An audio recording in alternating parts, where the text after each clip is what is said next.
Hello, everyone, and welcome back to a new video. Today, we will be discussing the current track record of the Democrat Party and just where Joe Biden 2024 is right now because it is in a utter shithole and it is currently a dumpster fire right now. So, yeah, let's get into that. So, Joe Biden, he's not doing too well in the polling, in his support, and even inside of his own party. Nothing is going right for Joe Biden. Inside of it, his administration is a complete failure and it's very unpopular with the American people.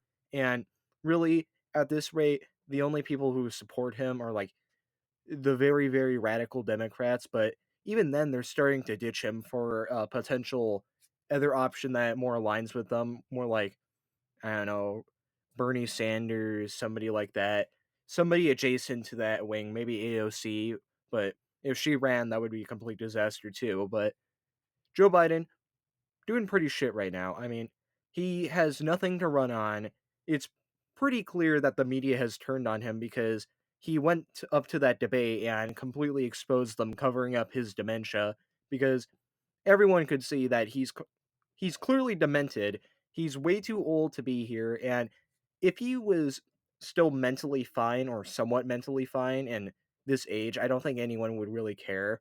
I mean, there would still be some calls saying that he's a bit too old, kind of like when Reagan ran in '84, but he was still there.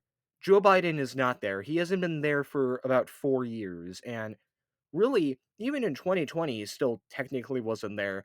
He was more like even worse Reagan 84 in 2020, and he just barely managed to win.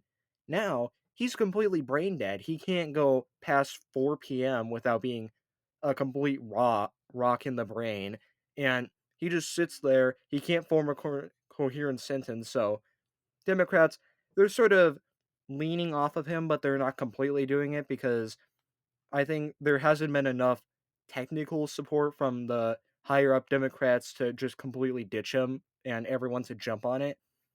It's seeming like that's going into motion, and likely that's going to manifest sometime this week or maybe even Sunday, but who knows? Who knows when? It's a very wacky world right now, and Biden, it's likely that he's going to drop out. I mean, pretty much you have no one on your side trying to keep you in outside of like four people, and even then, they're likely to ditch you as soon as you're gone. Joe Biden, he has no lasting power.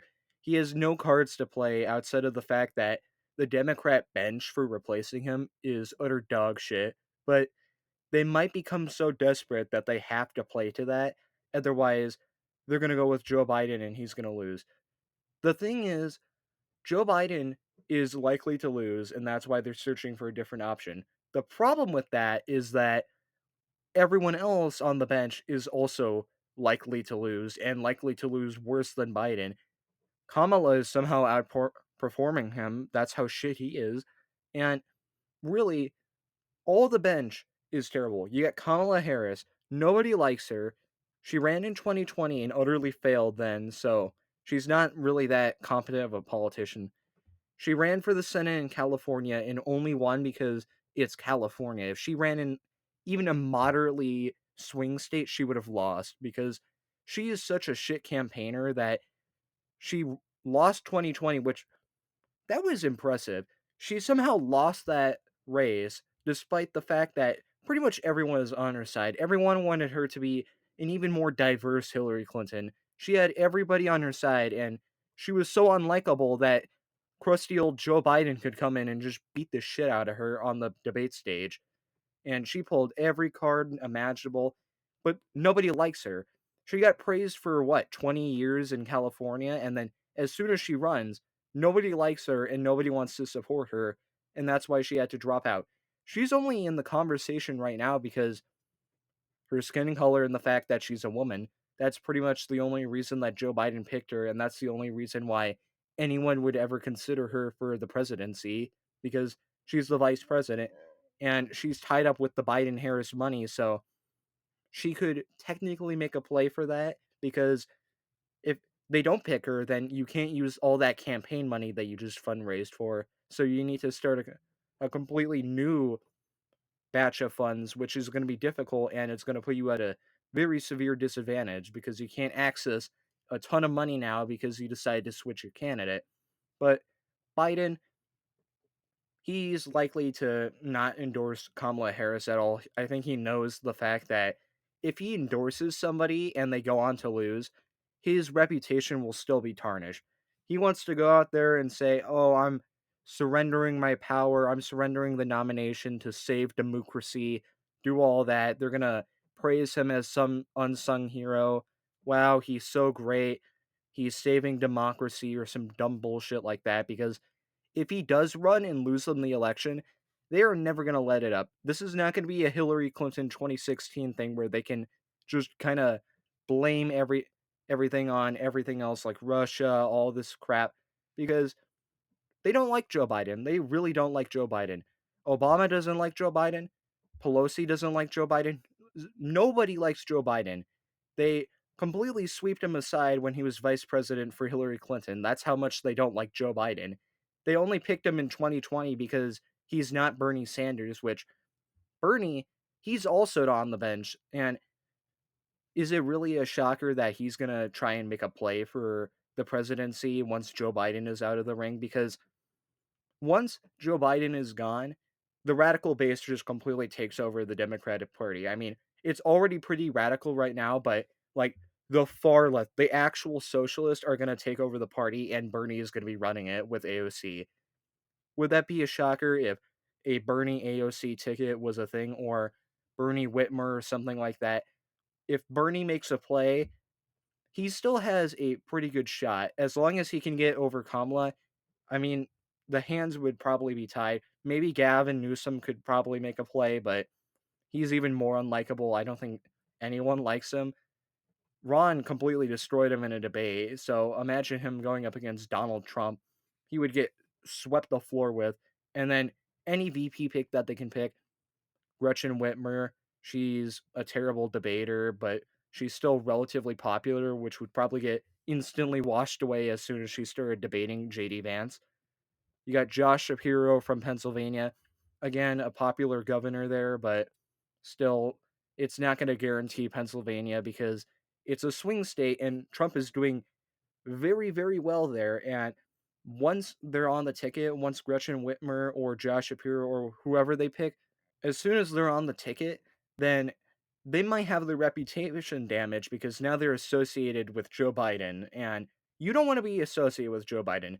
That's why so many people are ditching Joe Biden. And pretty much all the Democrats, all the media personalities, they're ditching Joe Biden because they don't want to be tied to him.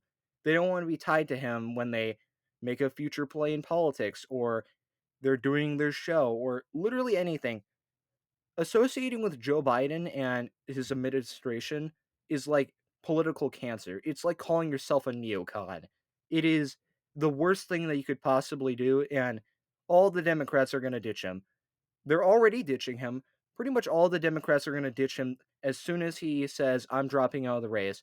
They're going to say he's a hero for 2 seconds and then just immediately start crapping on him and just let him go. That's one scenario.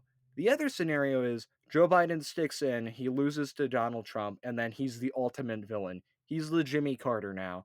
The bench is terrible for the Democrats, and Trump, he just needs to sit there. He doesn't really need to do anything.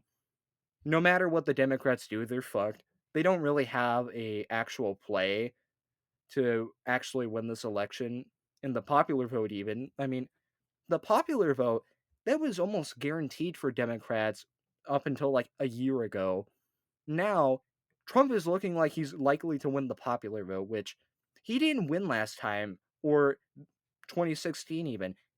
Both times he lost the popular vote by a pretty decent margin, and if he wins the popular vote this time, it completely destroys any narrative saying that, oh, the Donald Trump supporters are a minority. They don't actually represent most of America. If he wins the popular vote, it's completely over for Joe. But if somebody else runs, then Joe has his reputation saved. And if he doesn't endorse anyone, then he's guaranteeing that his reputation is saved because he's not going to be attached to anyone. By the way, if Joe actually endorses somebody for the nomination, if it's Kamala, Bernie, Gavin, they're gonna lose. As soon as they're tied to Joe Biden, no matter how much they don't want it, they lose. If he goes up on that speech and he says, "Hey, I wanna nominate this person," very little chance that they actually get the nomination. If they do, they're fucked. They're fucked. They're tied to the Joe Biden White House, and Kamala, she's already tied to it. If you tie Gavin Newsom or Bernie Sanders to it, they're also fucked. And you got a ton of other smaller names that could potentially swoop up the nomination.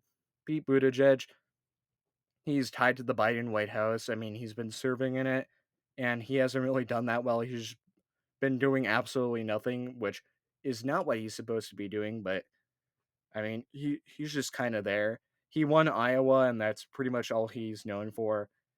Outside of that, he doesn't really have anything to bring to the ticket outside of, I don't know, just being gay and being a diversity hire.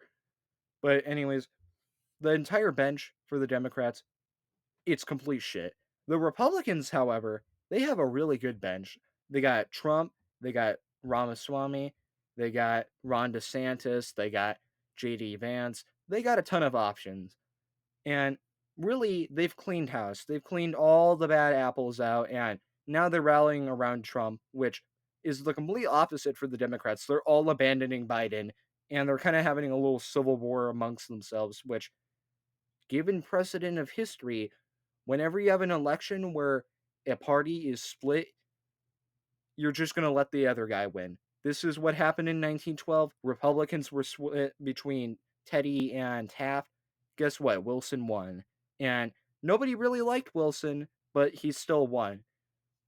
A lot more people like Trump, and if the Democrats are still split, then Trump is going to win because Trump, he doesn't need to be the most popular guy. He doesn't even need to be well liked. He just needs to be not Joe Biden and not fuck up at all, and he wins. Joe Biden, he either needs to leave and ruin his reputation or stay and ruin his reputation. So he's got to decide that soon because if the question still remains up to election day, he's fucked either way. There's zero chance that he wins if the question of whether or not he'll drop out and whether or not he's a legitimate nomination goes to election day. Nobody is going to vote for him and he's going to lose the election. But, anyways, I'll see you guys.